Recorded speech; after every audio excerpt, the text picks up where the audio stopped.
લીંબડી સેજાની પોષણ પખવાડિયાની ઉજવણી કરવામાં આવી રહી છે, જેમાં બાળ શક્તિ, માતૃશક્તિ અને પૂર્ણા શક્તિમાંથી અલગ અલગ વાનગી બનાવી પોષણ વિશેની સમજ આપવામાં આવે છે. જેમાં સીડીપીઓ છાયાબા ઝાલા, મુખ્ય સેવિકા નિર્મળાબેન પરમાર, દીપ્તિબેન, નીતિનભાઈ, હિતેશભાઈ, બ્રિજેશભાઈ સહિત આંગણવાડી વર્કર, હેલ્પર બહેનો સહિતના હાજર રહ્યા હતા.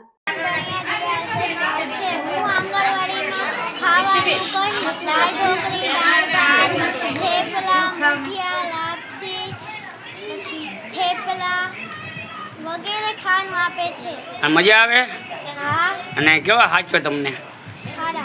હારા હાચવે? અમારે શું નામ તમારા આંગણવાડીના બેનનું નામ શું?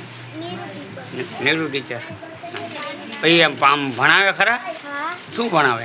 એકડા બગડા નાના છોકરાને શીખવાડે. એવું? અને સરસ મજા આવે? હા. JDC ન્યૂઝ સાથે કલ્પેશ વાઢેર, સુરેન્દ્રનગર.